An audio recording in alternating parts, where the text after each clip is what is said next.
We take our Bibles, please, and turn to Matthew 16, as we did last time.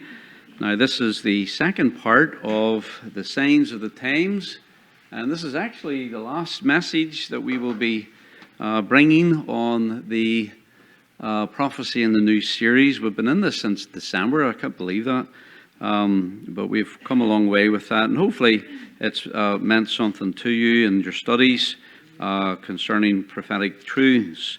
And so tonight we're going to finish the message we started last time, the signs of the times. Now I will say that, and we'll briefly go over the points we made last time, but if you were not here last week, that should be on FaceTime or possibly YouTube, and it would be, I thought it went quite well last week actually, so there's some important points that if you missed that, to go back over that, and somehow look at that on Facebook or whatever to come up to date with that. All right, and we're going to continue that this evening. So Matthew chapter 16, verse 1, the Pharisees also with the Sadducees came and tempting desired him that he would show them a sign from heaven. Of course, they wanted the spectacular, the demonstrative, the sensational. And people are into that. Sometimes people follow religion for those reasons, and God's not in the entertainment business.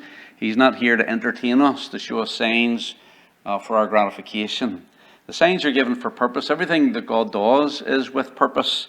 And so Jesus said to them in verse 2, he answered and said unto them, when it is evening, ye say, it will be fair weather, for the sky is red. And that's, of course, where we get, red sky at night, shepherd's delight, red sky in the morning, sailor's warning. I remember as a child, my daddy told me that. I said, what? Yeah. If the sky is red at night, usually the next day is going to be a good day. And here it is in the scriptures. Verse 3, and in the morning it will be foul weather today, for the sky is red and lowering. O ye hypocrites, ye can discern the face of the sky, but can ye not discern the signs of the times? And really they should have been able to discern what was going on. They knew the scriptures, they knew the prophecies, and really Jesus fulfilled all of those prophecies. They just didn't want to see it.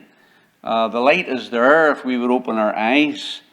So verse 40 says, a wicked and adulterous generation seeketh after a sign, and there shall no sign be given unto it, but the sign of the prophet Jonas.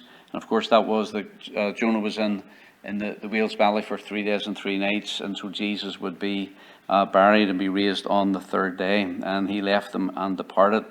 And so it's not that there were no signs, there was all kinds of signs. I mean, Jesus for 3 years was doing all kinds of signs and wonders, raising the dead, healing the sick, his profound teaching, his compassion, his authority. All of those things were signs that the Pharisees should have noticed and believed in. Of course, some of them did. Nicodemus did. Joseph of Arimathea did, and many others. But some of them willfully rejected the truth. So God has a future plan for the world. This is what we've been looking at over these months. And Jesus shall come, and he shall reign on the earth. And the Bible says that we shall reign with him on the earth. And God has a future program for the nation of Israel. He's got a future program for the church, and he also has a future program for the Gentiles. And those three distinct entities are very clearly taught in Scripture. And so the things that are ahead of us are supernatural. When the rapture happens, that is the first thing that happens in the day of the Lord. It is supernatural. We're just physically seized and taken to heaven. Nothing could be more supernatural than that. And then many miraculous events taking place on the earth. Awesome, cataclysmic, astonishing things that will take place on the earth. Now, how can we be sure those things will happen? It's very simply because God said that they would. When God promises something in the Bible, no matter how unlikely or unusual, it always happens. The same thing was true in Noah's day. They had never seen, in fact, we believe they'd never seen rain before, let alone a flood. And yet God warned Noah that a great flood was coming. And it was for 120 years they waited for that. And people thought, no, this could never be. But it did happen just the way God had said. And these prophecies that we find in the Scriptures, people may think it's very strange. It is strange. But it will happen just as he said. Now, the last time we began looking at some of the signs of the times. Some of these are general things. Some of these are specific things. And what we're really, as far as going back over some of the things we looked at last time. Some general things that we saw in the scriptures, that in the last days there would be apostasy. The people would depart from the faith. We're not talking about false religions like Hinduism or Islam, where these are people who were associated with the Christian faith and departed from that. And over the last 200 years, from the 1800s onwards, even the 1700s, there was falsehoods that came along, apostasies, and we mentioned some of those. And this timeline that represents 2,000 years, it's almost like nothing really happened until about 1800, and then all these things just skyrocketed as far as their fulfillment. The Bible talks about in the last days there would be unbelief. They'll say, "Where is the promise of his coming?" There'll be scoffers walking after their own lust, saying, "Where is the promise of his coming? For since the fathers fell asleep, all things continue as they were from the beginning of the creation." And so unbelief, we're living in a time of unbelief. Darwinism, atheism, agnosticism, humanism, and we touched on that. Then wickedness. Well, if you put unbelief in, then the next step is wickedness. And we wonder, we scratch our heads and say, how is it that people can walk into a school and kill in cold blood little children? Where is their conscience? Where is their honor? And if you don't believe, or if you believe that we're animals, then people will be involved in all kinds of wickedness. We talked about the mark of the beast and some of the interesting things about our culture. I think probably we are being desensitized to having marks on our bodies. The whole ink culture with tattoos and so on, but also the technology of chips and electronic devices that can, and that of course dovetails into what we said about a whole structure of finance where it's centrally controlled, and the digital dollar, which is coming in in July, I think. But for to be able to buy and sell, that a centralized government can control that. Well, we're actually living in those days where everything, it's cashless society. Anyway, we're not going through all that again, but it's just interesting that a lot of those things are taking place. And then travel and knowledge, according to Daniel chapter 12, many shall run to and fro, and knowledge shall be increased. And again, we're living in the digital age, and the knowledge that man has is just exponentially growing just in our lifetime. And it's just an amazing thing. So basically what we're seeing with all of these things put together, and what we're going to talk about later tonight, is that it's like a play that God has designed, and there's a program that's about to take place, and there is a stage, a world stage. And it's almost like these things are props on the stage. It's kind of like we're in the audience, but before the play starts, we have to all leave, okay? We will not be here to view what's going to take place on the earth when that happens. But before the curtain raises, people will come and they'll set different props on the stage. And that's all preparation for the play. And then, when most of those props are there, then the cast is going to be introduced, and they're going to come on stage, and then the play will begin, the curtain will come up, and it will start. And so there is a preparation for those things. And I think we live in a time when we see those preparations. Now, what we did say was, we believe we're in this circle here. We're at the end of the church age. And the signs of the times, just as there were some things, fulfilled prophecies that happened into the church age, specifically the destruction of the temple in 70 AD, that Jesus prophesied would take place. That was after the church started, that God is fulfilling a prophecy with Israel. So it could be that before the church ends, there are some prophecies that will be fulfilled even in our time, such as the regathering of Israel and some of these other things that we're looking at. So again, the scene is being set, and then of course we have to leave the theater.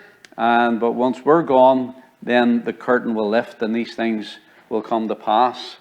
So let's look at the next one we're going to look at tonight, which is worldwide communication. So let's look at Revelation chapter number 11.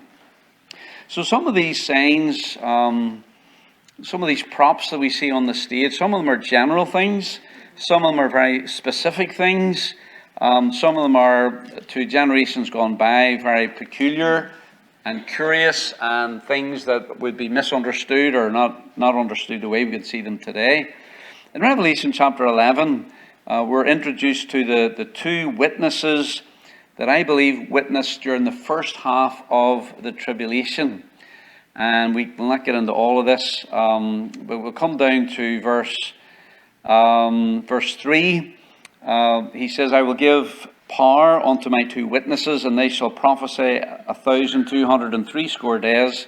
So 1,260 days, 1,260 days, is 42 months at 30-day months, which is 3.5 years. And I believe that these will witness in the first half of the tribulation period. In verse 1, he talks about that the angel is to rise and measure the temple of God. See, the temple has to be there in the tribulation period, certainly by the middle of the tribulation period, which is when these two witnesses are killed. And it says that to measure the temple, in verse 1 of God, and the altar, and them that worship therein. So there's people in the temple worshipping. That doesn't happen in the second half of the tribulation because the Antichrist stops it. That happens in the first half. And that's why I believe that the two witnesses here are witnessing in the first half of the tribulation.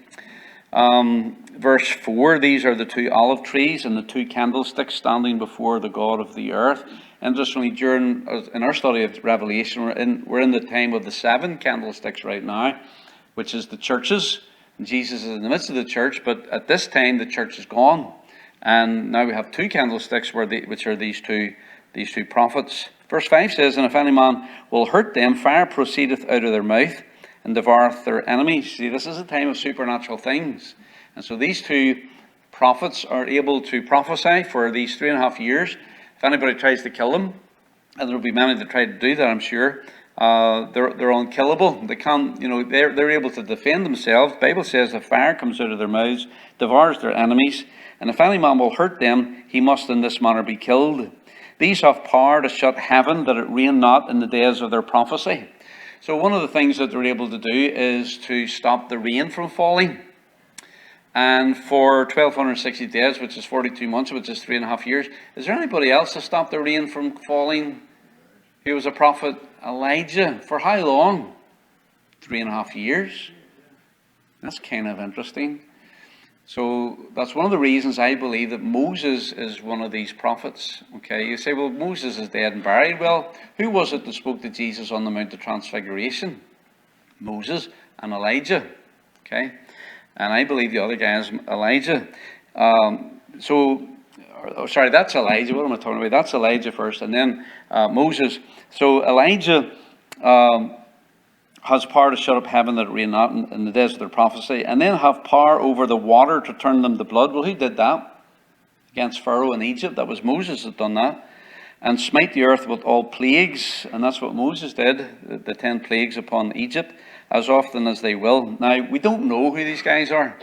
That's Fittissology, that's my interpretation of that. Verse 7, and when they shall have finished their testimony, the beast that ascendeth out of the bottomless pit shall make war against them, and shall overcome them and kill them.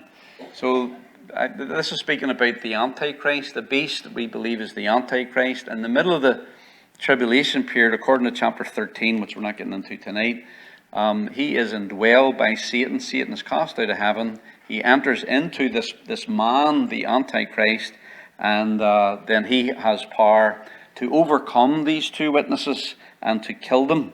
Verse 8, and their dead bodies shall lie in the street of the great city, which spiritually is called Sodom and Egypt, where also our Lord was crucified. So where was our Lord crucified? What city is it? Obviously it's Jerusalem. So these guys are witnessing in Israel and in Jerusalem, and the Antichrist comes to Jerusalem. This is where there's the great tribulation. Jesus talked about Matthew 24. And part of that tribulation, part of that persecution, is that these 2 witnesses are killed. So their dead bodies lie in the street. They don't bury them. They're lying in the street. Verse 9. And they of the people and kindred and tongues and nations shall see their dead bodies 3 days and a half. So 3.5 days. And shall not suffer their dead bodies to be put in graves. And they that dwell upon the earth shall rejoice over them, and make merry, and shall send gifts one to another. It's kind of like Christmas time. This is like Happy Dead Prophets Day. And, I don't know if they have Christmas during the tribulation. It could be speculated maybe this happens at Christmas, I don't know. But anyway, they shall send gifts one to another, because these two prophets tormented them that dwelt on the earth. Okay, now a couple of things I wanted to notice here. First of all, in verse 10 it says, they that dwell upon the earth shall rejoice over them. It seems like this is a worldwide phenomenon. And he says in verse 9 that they have the people and kindreds and tongues. So when we're talking about tongues, we're talking about languages, we're talking about different people, different nations. He goes on to say that they have the people and kindreds and tongues and nations shall see their dead bodies 3 days and a half. So as these two prophets lie on the street in Jerusalem, the intimation here is that basically people that dwell upon the earth, no matter where they live, their language, their nations, they see them lying in the street for 3.5 days. Now, how would you understand that? How would you understand that 100 years ago? Because how does people, or even representatives from different nations, get there within 3.5 days? Now, of course, we understand people can get on planes today, but 100 years ago they didn't understand that. So how would you preach this 100 years ago? How would you understand? How would you interpret this 100 years ago? That the people and kindreds and tongues and nations and people that dwell upon the earth, the nations of the earth, shall see their bodies 3 days and a half. It would just be something that they wouldn't be able to understand. But we understand it today. Verse 11, it says, and after 3 days and a half, the Spirit of life from God entered into them, and they stood upon their feet. Can you imagine this? So they're resurrected on the fourth day. And they stand upon their feet, and great fear fell upon them which saw them. I can imagine. So how is this possible? Well, what we're saying is that we live in a time of worldwide communications. And of course, even a few years ago, this was kind of the way, and maybe it's to some extent it still happens like this, but we're talking about satellite TV. I remember when our televisions were black and white. I remember when we first got our first colour TV, that was a big deal, And that was just like, we had two stations, BBC One and ITV, and then we had BBC One, BBC Two and ITV, and then we got ITV2. And now, so 4 channels, for most of my life, that's all they had. And now they've got hundreds and hundreds of channels, and there's still nothing worth watching. In fact, but what happens is, on the evening news, you have this global network, and it's not just television now, it's the internet. And that's really the whole digital age, where we have worldwide communication, instantaneous, all around the world. I mean, it's live, right on, not just the news at the 6 o'clock hour, but people can get their cell phones out, and it's going to be on YouTube, it's going to be on Facebook, it's going to be on these other global platforms that they can see. That's what it says here, that they see them. And also, in verse 11, great fear fell upon them which saw them. So they're actually watching these two people dying, lying in the street. It's news for 4 days. And then, they're watching this broadcast, this live broadcast, and all of a sudden, they're moving. They're getting up, And then they ascend, they see them ascending to God. Now, it's not just people in America, and of course, I know this is redundant because we've made these points before, but we said to Brother Eric Bowman there the other week, I said to him, do people in Africa have cell phones? Everybody has cell phones, everywhere, all around the world. I mean, they might not have cars, but they have cell phones. Everybody has cell phones. And by the way, these are old cell phones. Look at these here. I don't know when these pictures were taken, but this is old technology. And so even more people have more modern technology today. I mean, Apple went to China to produce their iPhones more cheaply, but they also were looking at the Chinese market, that they could sell their iPhones in, probably the biggest market in the world, which is with China, over 1 billion people. So what we're saying is, it's interesting that this is recorded for us in Revelation chapter 11. Is this exactly what it means? I'm not quite sure, but it does say that all these people and all these nations and all these different languages, people that dwell on the earth, are going to see these men lying on the street in Jerusalem. 100 years ago, that would have been impossible, but today it's very, very possible and very likely. Okay, let's go to Zechariah chapter 14, please. Zechariah chapter 14. Another thing that we see, these are specific things, prophecies, maybe props upon the stage, and that is atomic warfare. He says atomic warfare recorded in the Bible. Well, again, some of these things, and I have to be really honest with you, some of these things are really open to discussion, open to being challenged. But to me, it's interesting. And this one, I kind of rejected for a long time. And I'll tell you, I'll show you why and what really changed my mind. In Zechariah 14, in verse number 12, now Zechariah 14 is the coming of Christ. You see that in verse number 3 and 4. When Jesus comes, stands upon the Mount of Olives, then shall the Lord go forth and fight against those nations as when he fought in the day of battle. This is really the battle of Armageddon. The Antichrist brings the armies of the world to Israel. And, that's where we get the term Armageddon, which is really a byword for the last battle or the most, a cataclysmic battle. And it comes from the name of the Valley of Megiddo. But actually the Battle of Armageddon is not just in the Valley of Megiddo. It actually surrounds Jerusalem. And where the blood runs as high as the horse's bridle, that's not the Valley of Megiddo. That is east of the city in the Valley of Jehoshaphat, which is yet to be formed. But anyway, in verse number 12, when the Lord comes at Armageddon, the nations of the world are gathered to come against Jerusalem to completely annihilate the Jewish people. And Jesus comes like the seventh Calvary, and he's coming to rescue his people. And so then those armies with their armaments would be redirected toward him, we would assume.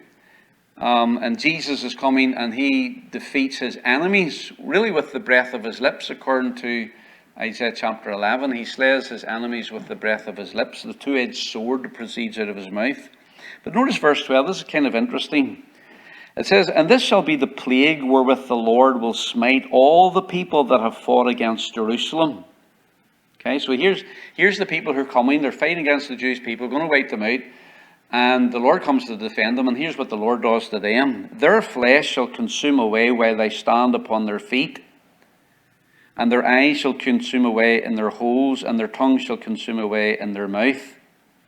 Now this is also duplicated in verse 15. In other words, it speaks about the animals, verse 15. And so shall the plague of the horse, of the mule, of the camel, of the ass, and of all the beasts that shall be in the tents as this plague.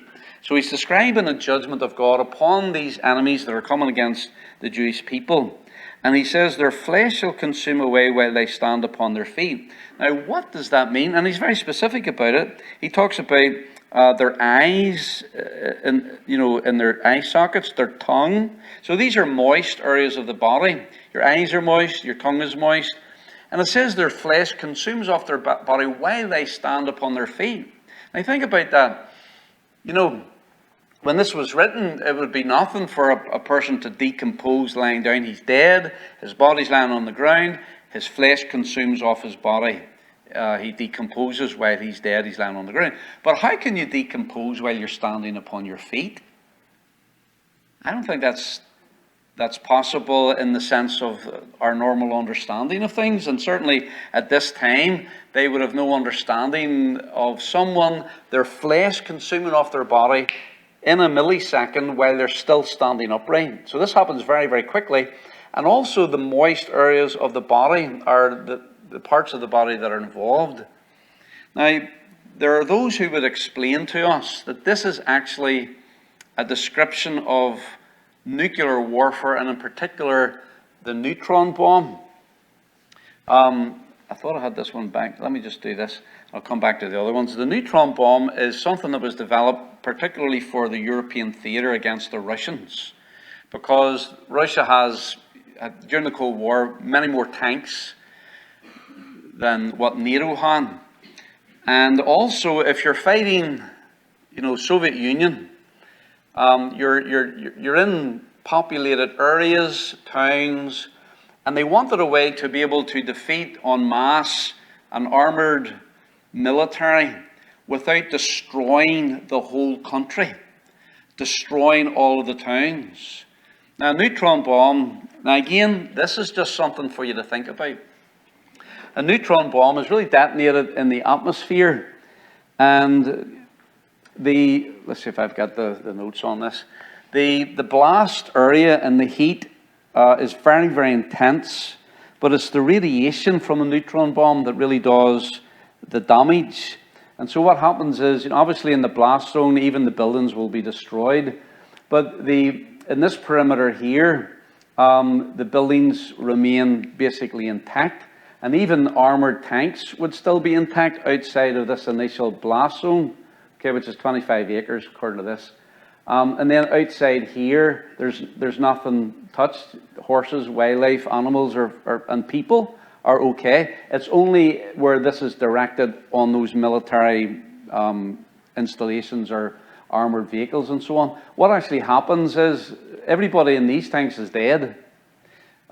These tanks are destroyed. These buildings are destroyed. Everybody dies within the circle. And everybody dies within this circle. But basically, the infrastructure is left untouched because it's the radiation that fries flesh in that particular zone without destroying widespread cities all over the place. And so, and the way that neutron bomb affects people, it's a radiation. By the way, you can look this up on YouTube, but it basically destroys flesh. And it could be, and some people have said that this is what, not that they've actually experimented like that. I don't think, as far as I know, they haven't experimented with this. And by the way, this is when they're talking about Ukraine and Russia and tactical nuclear bombs. You probably heard that said just in the last year with the war in the Ukraine. And that Putin might use these neutron bombs, it's a very small weapon, and it doesn't bring all kinds of radiation to all of the European nations, but it's pinpoint and it destroys everything, at least the people in those armored vehicles. And hopefully that never happens. But some people have said these verses describe what it would be on the wrong end of a nuclear exchange. Now, again, when I looked at that, I thought, well, that might be, maybe not. But the thing that got me was in Joel chapter 2. So let's go back to Joel chapter 2. And this is something that really made me think a wee bit harder about it. In Joel chapter 2. Now you say, well, how would this happen in Armageddon? Well, if the armies of the earth, and the Bible said, there's places here where God calls them. It's kind of like he does with Gog. He puts hooks in their mouths and he draws them in. And in fact, you get this in Joel. If you look over at Joel chapter 3, verse 9, proclaim ye this among the Gentiles, prepare war, wake up the mighty men, let all the men of war draw near, let them come up, beat your plowshares into swords. Now Isaiah, it's the other way around. When Jesus comes and establishes his kingdom, he takes the swords and he beats them into plowshares. But here's the opposite. He's encouraging them to come here because this is the final showdown. Beat your plowshares into swords, your pruning hooks into spears. Let the weak say, I am strong. Assemble yourselves and come, all ye heathen, and gather yourselves together round about. Thither cause thy mighty ones to come down, O Lord. I think that's a prayer that the Lord will come down to meet them. Verse 12, let the heathen be wakened and come up to the valley of Jehoshaphat, for there will I sit to judge all the heathen round about. Put ye in the sickle, for the harvest is ripe. Come, get you down, for the press is full. The fats overflow, for their wickedness is great. Multitudes, multitudes in the valley of decision, for the day of the Lord is near in the valley of decision. And this is the second coming. Verse 15, the sun and the moon shall be dark, and the stars shall withdraw their shining. Verse 16, the Lord also shall roar out of Zion and utter his voice from Jerusalem. This is the second coming. This is the battle of Armageddon. And you have these nations that are coming. Well, if they're coming, maybe they're bringing their armaments with them. And it could be that some of them have tactical neutron bombs, tactical nuclear weapons that they possibly might use. And then if they redirected them toward the Lord, and the Lord just speaks the word, and he detonates their own weaponry on themselves. That's maybe a possibility. But this is the one that got me. Look at Joel chapter 2 and verse number 31 again. This is the context of the second coming. Verse 31, the sun shall be turned into darkness, the moon into blood, before the great and terrible day of the Lord come. And that description of the great and terrible day of the Lord is the day of the second coming. Verse 32, and it shall come to pass that verse 30 is what I wanted. So verse 31 is the context, it's the second coming. Verse 30, and I will show wonders in the heavens and in the earth, blood and fire and pillars of smoke. The sun shall be turned to darkness. So he's going to do wonders in the heavens. So that'll be the sun being turned to darkness, the moon and the blood. The stars shall withdraw their shining. And I think really what that is the backdrop for the appearing and the sign of the coming of the Son of Man, where Christ comes in absolute stunning glory, where the men's hearts will be failing because of them. So that's the signs in heaven. But there's also signs on the earth. Verse 30, he says, and wonders in heaven and in the earth, blood and fire and pillars of smoke. Now that phrase, pillars of smoke, is very, very important. The word pillars there is the word Tamara, you remember Tamar? Tamar, the name Tamar means palm tree. Tamara means a pillar, a column. I'm reading this right out of the dictionary. Palm-like spreading at top. So, and that was the thing. He says he's going to bring pillars of smoke. Now, it's not just a pillar of smoke. It's not just smoke ascending. The word is Tamara. The word is basically palm tree. Look it up in the Hebrew dictionary. So it's a column that goes up and then spreads out at the top. We call that a mushroom cloud. And when you look at this, I mean, it's very, very similar in our understanding. And that's in the context of Armageddon. And so could it be? Now again, I'm not going to be dogmatic on this, and if you don't agree, that's fine. I don't necessarily would say this is 100%, but it's kind of interesting that possibly the armies of the world that are coming against Jerusalem, who possibly have some sort of a tactical nuclear weapon, and then they turn that on Christ, and Christ turns it back on them, and he will send pillars of smoke, these mushroom clouds, or in Bible terms, palm tree clouds. And you ought to look at that. I looked at some videos today on the neutron bomb, and it hasn't gone away. Putin has those, and I think that's what he's talking about as far as this tactical nuclear ability to be able to kill people without destroying countries and towns and cities and even armaments. Okay. So atomic warfare, well, was that true 100 years ago? Did we know what a mushroom cloud was? Did Joel know what a mushroom cloud was? Did they know about that 500 years ago? 100 years ago? Nope. But we know about it today. Interesting. All right, let's look at this one. Of course, this is a really big one. Israel regathered. Okay, so let's look at Isaiah chapter 11. And of course, we have been going through this in Ezekiel. Can these bones live? And the whole thing about Isaiah chapter 37, 38 and 39 is that Israel has to be in the land. The prophecies of the scripture have to be fulfilled. There has to be a temple in Jerusalem. How can you have a temple in Jerusalem if the Jews are not even there? And so there had to be a regathering of the people to the land. And that's exactly what we have seen even in the last 80 years. So in Isaiah chapter 11, verse 11, it says, and it shall come to pass in that day that the Lord shall set his hand again the second time to recover the remnant of his people, which shall be left from Assyria, Egypt, Pathros, Cush, Elam, Shinar, and from Hamath, and from the islands of the sea. And he shall set up an ensign for the nations, and shall assemble the outcasts of Israel, and gather together the dispersed of Judah from the four corners of the earth.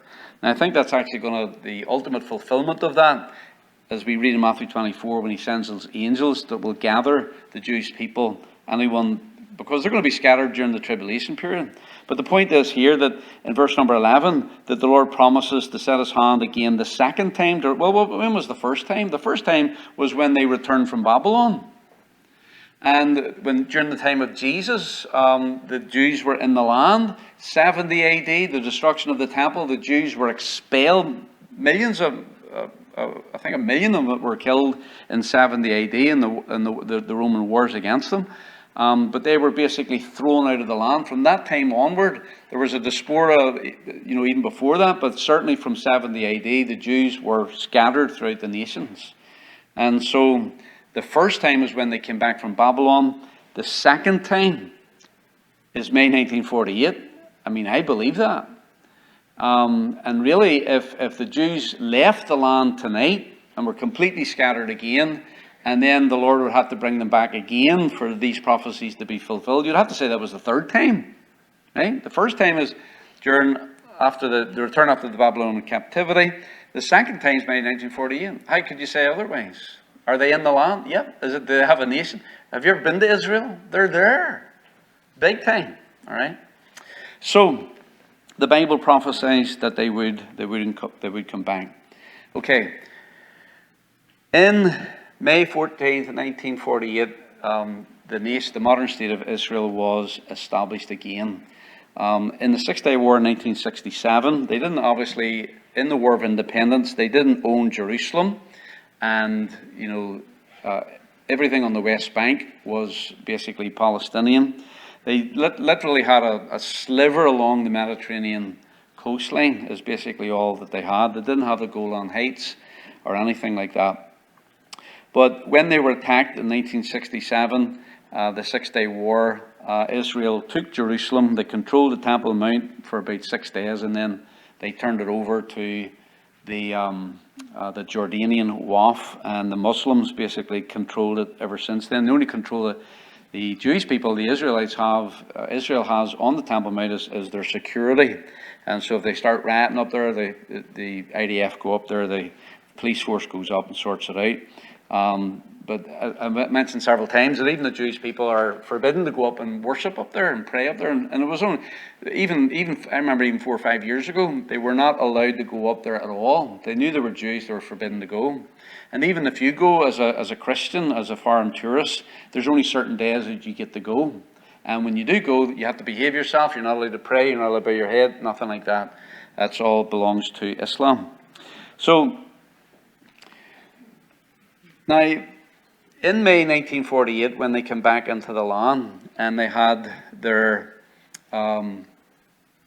sovereignty restored to them, we have to understand that's the first time that has happened, not even from Jesus' time, but before Jesus' time. This goes back to the days of Nebuchadnezzar. So during the kings of Israel, and you had, obviously Saul and David and Solomon. Then after Solomon, with Rehoboam and Jeroboam, the kingdom split. So the kingdom was always divided at that time. And what he's talking about here in these prophecies and other prophecies is that there will be one people in the land.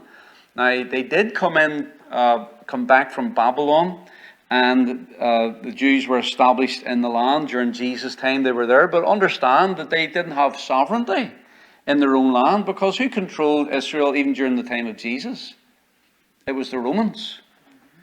Okay, so, Jesus says, they said, should we give tribute to Caesar? And they were trying to trap him, because if he had said yes, they'd be a traitor. If he had said no, then the Romans would be after him. So he says, give me a penny. And he says, whose inscription is on it? And they said, Caesar. He said, render to Caesar the things that are Caesar, and unto God the things that are God's. This is a silver denarius. This is Tiberius, who was the Roman emperor from 16 to 34 AD. And so they didn't even have their own money. They had the temple money that was only strictly used in the temple, the money changers. But the money that they used was Roman money. They didn't have their own money. They didn't have their own sovereignty. They didn't have their own army. Except for the time of the Maccabees, the Maccabean revolt, they didn't have their own standing army from before Nebuchadnezzar, before Babylon. So that's like 600 BC. So for thousands of years, Israel was deprived of all of these things. But all of these things were restored in May 1948. They have their own money. They have the shekel. That's the 1 shekel, the 10 shekel. So, they have their own currency. It's not the euro, it's not the American dollar, it's not the British pound, it's It's the Israeli shekel. So that's a new thing. Since the time of Nebuchadnezzar, even in Jesus' time, they didn't have their own money. They have their own military. And it's one of the most effective militaries in the world today. And of course, once they hit a certain age, they're immediately going into the service of their country, men and women. And so you'll see soldiers all over the place when you're over there. And even the civilians are armed to the teeth. I was sitting at McDonald's getting a hamburger, and people lined up at the counter, and they got AR-15 slung over their shoulder. And women, men, and they have their arm. Why? Because they're under attack at any time. And they have to know how to use those weapons, and they have to be able to defend themselves. So the whole country is basically an army in waiting. And they're very sophisticated armaments, mostly supplied from the United States of America. The F-35s, I think, is the latest fighter plane that they have. It's stated that they have submarines, and on those submarines that they have nuclear weapons. In fact, I've read that they have neutron bombs, okay, because they need to be able to defend themselves in a local situation without destroying their whole country. So these are things that have happened since May 1948. Not 100 years ago, not 200 years ago, not 500 years ago, not 1,000 years ago. In the last 200 years, these things have happened. We mentioned this before, but I think it's a wonderful thing. For 1,000 years, they lost their language. So when the Jewish people were dispersed throughout all the nations of the world, they assimilated the languages of those countries. Like you've heard of Yiddish, and Yiddish is a mixture of German. Where is that? German, Hebrew, and Aramaic. And so they basically lost the Hebrew language for over 1,000 years. Now this guy here, Eliezer ben Yehuda. What does Ben mean? Anybody remember what Ben means? Son of. Anybody want to guess what Yehuda means? It's just right there. If you put a J right here, it's Judah. So it's Eliezer, son of Judah. And this guy was born in Belarus in 1858. He lived in 1922. He emigrated to Palestine at that time. Obviously, it wasn't the state of Israel at that time. In 1881, it was under the Ottoman Turkish Empire at that time. By the way, there were Jews who were coming back even in the 1800s. In 1901, they planted over 1 million trees. That was Jewish people that did that before the state was there. So they were already coming back before the state was established. Well, anyway, this guy, Eliezer ben Yehuda, when he had a son, he forbade him to learn any other language other than Hebrew. And this man took the written Hebrew, which has always been, and translated it into a spoken language. First time in 1,000 years. And so when his son was born, he spoke only in the house, he spoke Hebrew. And so his son was the first person who Hebrew was his first language. And this guy is a hero in Israel. They named a street after him in Jerusalem. In fact, I think it's one of the main streets in Jerusalem, Ben Yehuda Street. And now when you go to Israel, you'll have 3 languages. You have Hebrew, you have Arabic, and you have English everywhere you go. And so when you go to Israel, they speak Hebrew everywhere. Some of them, I mean, most of them can probably speak English, but some of them can't even speak English. Hebrew is their first language. When did that happen? You know, in the last 100 years. 500 years ago, nobody knew how to speak Hebrew. 1,000 years ago, same way. So it's an amazing thing that has happened. And then we have this thing about the temple, which is really a very central issue to prophecy and the re-established state of Israel. And of course, this is the Temple Mount, and this is the Dome of the Rock, and the Alaska Mosque is over here, and this is the eastern gate that's blocked up. I was just thinking about that the other day. You know, when they rebuild the temple, I bet you they open that gate. I'll bet they do, because that's part of the prophecy as far as them rebuilding the temple. There's going to be a third temple, and this is somebody's kind of rendition of what that temple would look like. So when President Trump came in, this guy was the United States ambassador to Israel. His name is David Friedman. And in May 2018, when he was in Jerusalem, he was in some sort of press conference, and some Jewish person handed this big old photograph. That's the photograph there. This is like an inset, but that's the photograph, and he's standing right behind it. He didn't know it was on the photograph. It was an absolute uproar, because guess what was on the photograph? The temple, the third temple. So this down here is the plaza of the Western Wall. That's the Western Wall, the Wailing Wall. This is actually east, so the temple is actually back to front. This is the door of the temple here. That will be, in reality, that will go the other way. This will be the back of the temple, and that'll be the front of the temple. That's the eastern gate right there. This is the Kidron Valley, and the Mount of Olives will be over here. Jesus comes from the Mount of Olives through the Kidron Valley and into his temple. The temple has to be built, but anyway, this guy got in a lot of trouble over that, because he didn't, he's all happy, and he didn't know what was going on. But once they figured out what was going on, it was a whole big problem for all of them, But the reason I show that is because the temple is a very, very real thing in the mind of Orthodox Jews, and probably all Jews really, but certainly the Orthodox Jews. And of course, they had the government had to backpedal and say, no, Israel is for the. And it was America that said it. That the American government said, well, we're for what they call the status quo, which in other words, everything stays the way it is. We're not moving anything, because if they change anything on the Temple Mount, as we've said many times, you got World War III, because the Islamic world will go nuts if Israel puts a temple up there. So what has to happen first? Got to have World War III first, or at least the Battle of Gog and Magog to make that happen. And we've gone through this before, but if you go to Jerusalem today, and hopefully we will have a trip.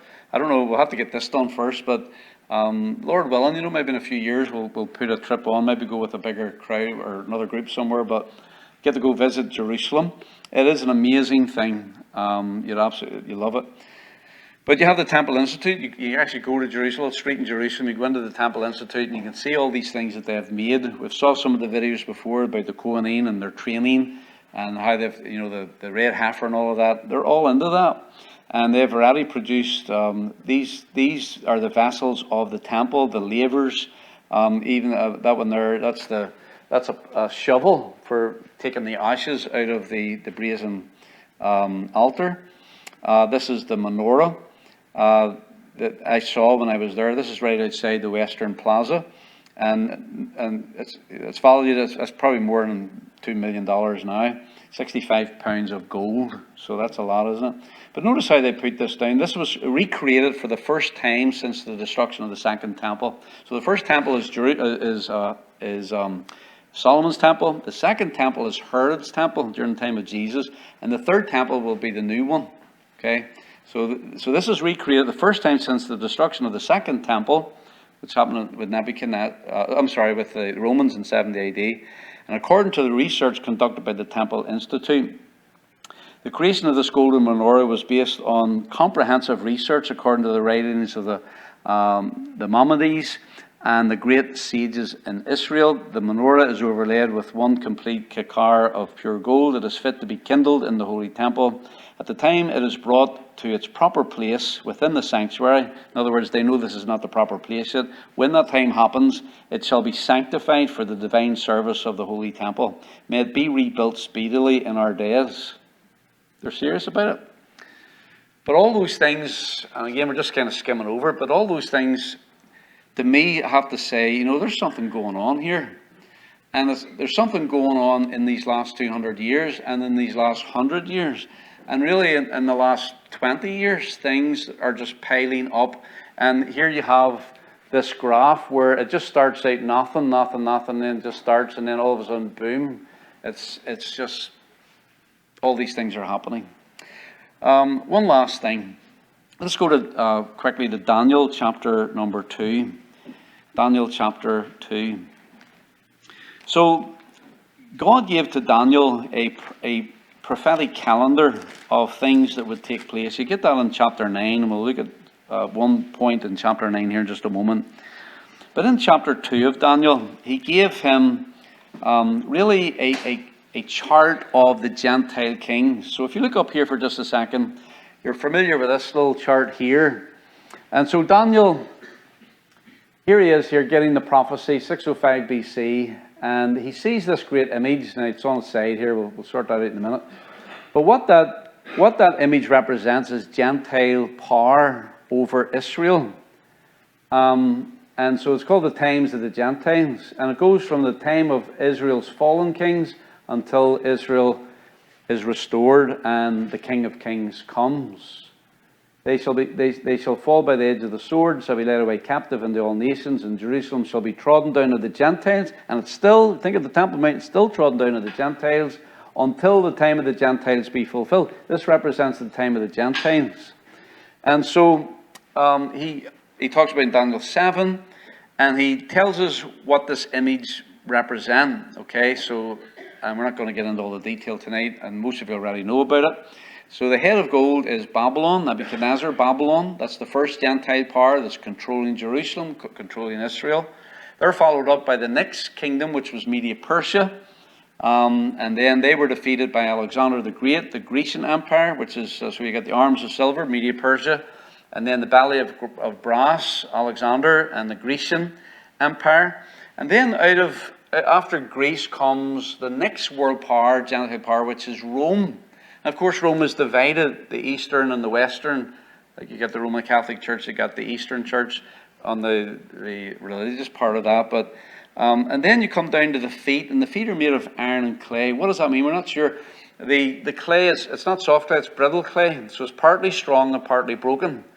Now, the legs represent Rome, and you think about the iron heel of Rome, that they were, in their military conquest, were so strong, unbending, and it was an empire, so it was authoritarian.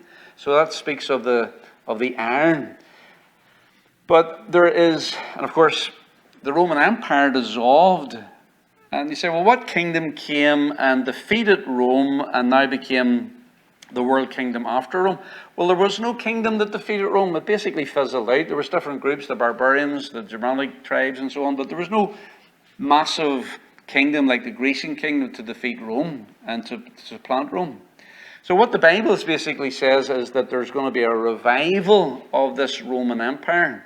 Now, it's going to be different than the legs. The feet are kind of different because they're partly strong, partly broken. What does that mean? It might be that you've got democracy. So you've got dictatorships and democracies together, partly strong, partly broken. Not sure what that means, to be honest with you.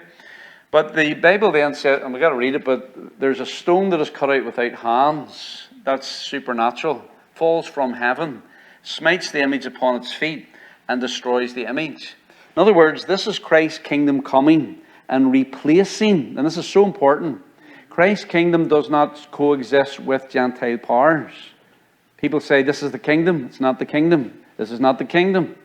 Because when Christ establishes his kingdom, there is no Gentile powers other than his power. He replaces these Gentile powers. The stone that smites the image upon its feet becomes a great mountain that fills the whole earth. So let's look at Daniel chapter 2, and let's start reading. Let's see here. Look at verse 31.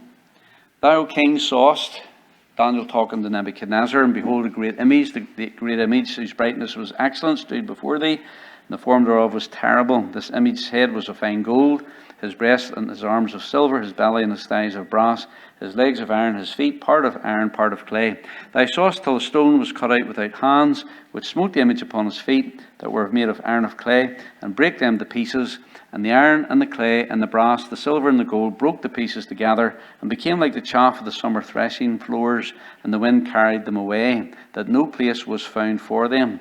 And the stone that smote the image became a great mountain, and filled the whole earth. Now, if you come down to verse 44, and in the rest of these verses, he tells them, verse 37, O King, or the King of Kings, he says that you are this head of gold. You are the first kingdom. Verse 40 says, the fourth kingdom shall be strong as iron, so on. But verse 44, he says, and in the days of these kings shall the God of heaven set up a kingdom, and shall never be destroyed. And the kingdom shall not be left to other people, but it shall break in pieces, consume all these kingdoms, and it shall stand forever. Okay, so Christ's kingdom replaces these Gentile kingdoms. The 2 feet have 10 toes, and he says in the day, these toes represent the kings. Okay, and so he says, that's why he says in verse 44, in the days of these kings, the God of heaven shall set up a kingdom. Now this also correlates to Revelation, where he talks about the 10 horns and so on. So the Roman Empire is going to have some sort of a revival, a re-establishment, but it manifests itself with 10 kingdoms and 10 kings. There is this is where the little horn comes in. The Antichrist comes up, defeats 3 of those kings, and the rest of those kings give their power to the Antichrist. Now that's what I'm basically saying is this, that the kingdom of Rome has to have a resurgence. It has to have a revival in some fashion. Now, just look at Daniel chapter 9 also for just a moment. This is where he gives the calendar of event of the 70 weeks, and 69 of those weeks are fulfilled. He says in verse 25, know therefore and understand that from the going forth of the commandment to restore and build Jerusalem unto the Messiah the Prince shall be 7 weeks, 62 weeks. So that's 69 when you add those up. The street shall be built again, the wall even in troublous times. And after 62 weeks shall Messiah be cut off. That tells you that the Messiah is going to die, but not for himself. And then it says, this is a bit I want you to see, and the people of the prince that shall come shall destroy the city and the sanctuary. So I want you to think about that. So he says the Messiah is going to die, and then he kind of moves away from the Messiah, and he talks about the prince that's coming. And you'll notice that in verse 25, the Messiah, the prince, the word prince is capital P.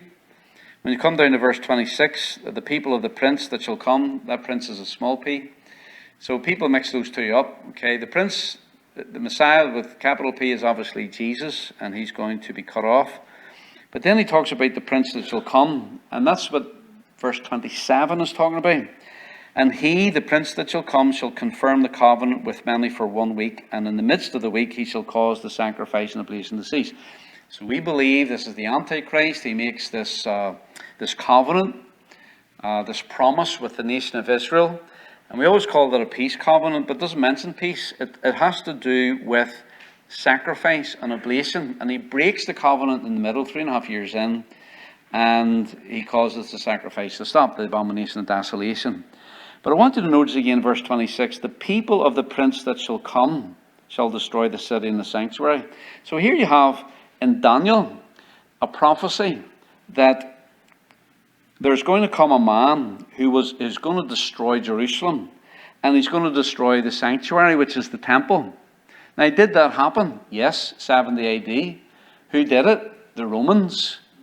The Roman general Titus came in, and of course there was like 3 or 4 years of war. That's where you have Masada, the last holdout of the Jews, in the citadel of the Masada. But he says the people of the prince that shall come. So if the people of the prince that shall come are Romans, who is the prince? The people of the prince that shall come shall destroy the city. If the people of the prince are Romans, then who is the prince? Who's he from? What's his people? His people are the Romans. Have I lost you, sir? I may have lost you. I may have lost you 20 minutes ago. Okay, so what he's basically saying there in verse 26, he's having to identify who the prince that shall come, where he's coming from. In history, we know that it was the Romans that destroyed. And he's saying that's his people. The Antichrist people are the same people who destroy the city. We know that's the Romans. So the people of the prince, the people of the Antichrist are the Romans. Or at least the Roman Empire that came in. So is the Antichrist an American? Nope. Is he an African? Nope. Is he from South America? Nope. Where's he coming from? Europe. Because that's where the Romans are from. That's the Roman Empire. What is the Roman Empire? Well, it's Europe and North Africa and the Middle East. And so, what do we have? You see, after Rome, Europe was basically divided into the nation states. And since that time, there's been all this nationalism. And that's why you have all these wars. The Holy Roman Empire. And you have like Charlemagne. That was the first attempt at putting it together, the Holy Roman Empire. That failed. You had Napoleon tried to put it together, and a European kingdom. That didn't happen. You had the German Empire. That's why Hitler, when he came along, he called it the Third Reich. What does that mean? What does it mean, the Third Reich? What does that mean? The word Reich means reach or kingdom. And Hitler said we were going to establish the Third Reich, the Third Kingdom, because the first kingdom was Charlemagne, the Holy Roman Empire, and then you had the German Empire. And he felt that he was going to bring in this Third Empire, and it would last for, how long, anybody remember? 1,000 years. The Third Empire. And it failed. But there's been this attempt to unify the nations, whether by war, but that's where the nations of Europe have been so nationalistic. Now, after the Second World War, this attempt was made. It was established, the European Union was established at the beginning. It was called the Treaty of Rome. The Treaty of Rome. And the European Union right now has 27. They used to have 28. Used to have 28, and then the United Kingdom voted to leave, and that was complete in 2020. So it used to be that Northern Ireland, Scotland, England, and Wales were all part of that, and they're now out. And these people here weren't part of Rome. So how does that all work? I don't know. There's 27 nations in the European Union right now, not 10, 27. But what we're saying is, you know, the props are on the stage. Things are happening, you know, in my lifetime almost, you know, where Europe has been unified.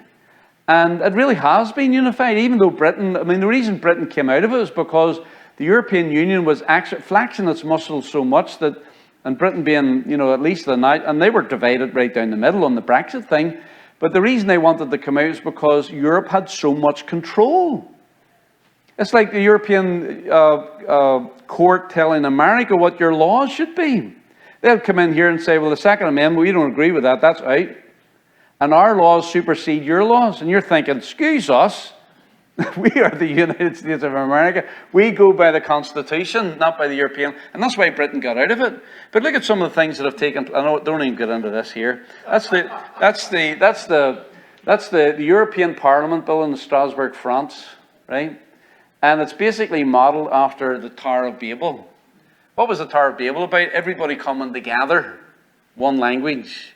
And what did God do? He divided their language. And here's a big that says, Europe, many tongues, one voice. You know what they're trying to do? And this is their book. That is the tower. That's based on a picture of the Tower of Babel, a painting of the Tower of Babel that they're building. In other words, the problem with the Tower of Babel was humanity coming together without God, independent of God. And that's what Europe's trying to do today. They don't want God.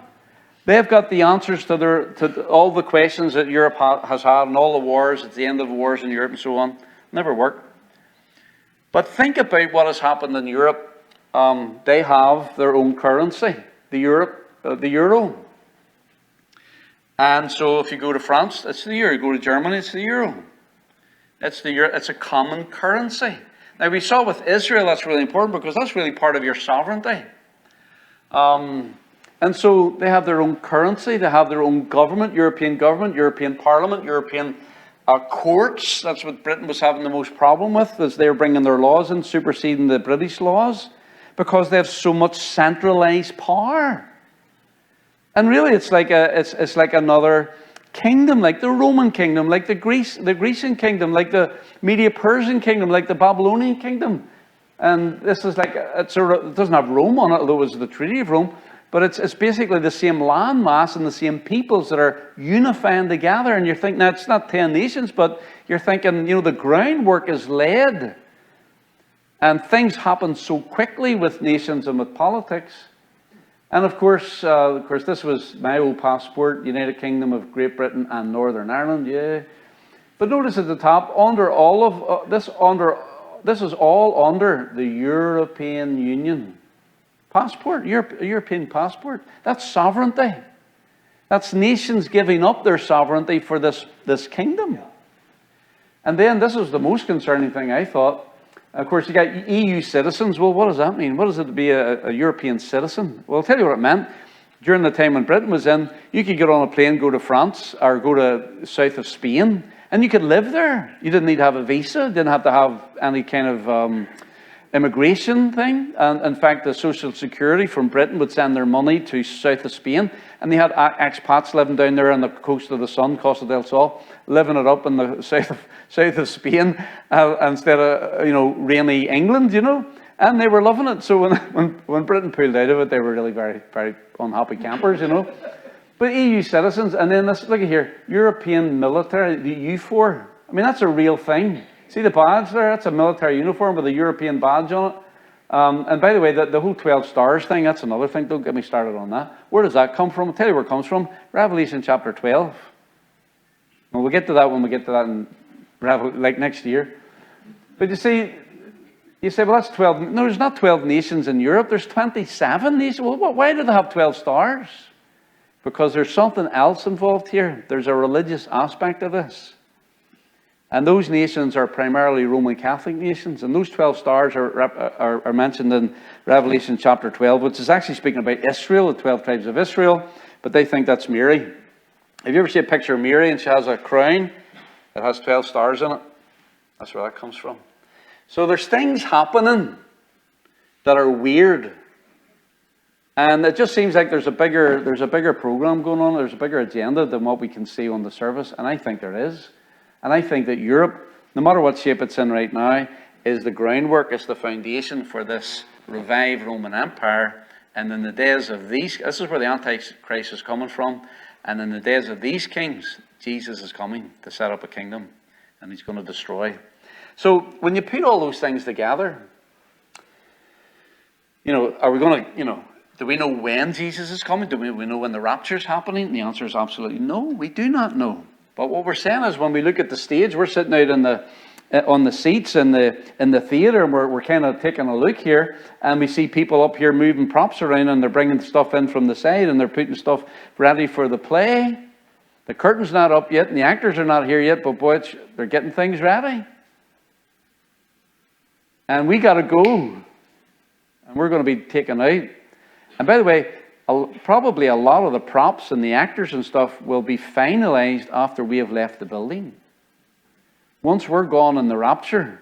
And we've also made the point, I got to stop. We have made the point emphatically that there's very, very likely a gap between the rapture and the beginning of the tribulation period.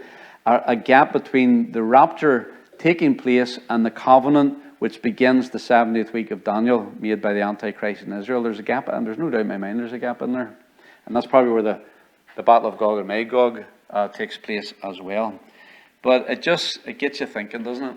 The signs of the times. So maybe there's things that you can look at in the news that tie in with some of these scenarios. And when you're looking at a centralized government, where the government is telling you what you can do and what you can't do, what you can buy and what you can't buy, and where it controls your money, where it can just freeze your accounts and you can't do anything because everything is digital anymore, and you don't have gold or silver, you're not able to trade, you're not able to buy. That's the kind of scenario that the world is looking at in the future. And to me, it's very concerning that we're actually seeing those things in the news today. Dear Lord, thank you for your precious word, and thank you, Lord, for the interest of your people in prophetic things. Lord, we know that we see through a glass darkly, and we cannot see these things very, very clearly, but Lord, we see some of these things that are just mind-boggling, and we have to say that things are happening. We know, Lord, that none of these things needs to happen before you come for us. And so, Lord, the closer we are to the tribulation, the closer we are to the second coming, then the closer we are to the rapture, because that's the first thing that happens. Help us, Lord, to be ready. Help us to occupy till you come. May we do business, may we be busy, may we be faithful. But Lord, help us always to be looking up, because, Lord, the judge standeth before the door. We pray these things in Jesus' name. Amen.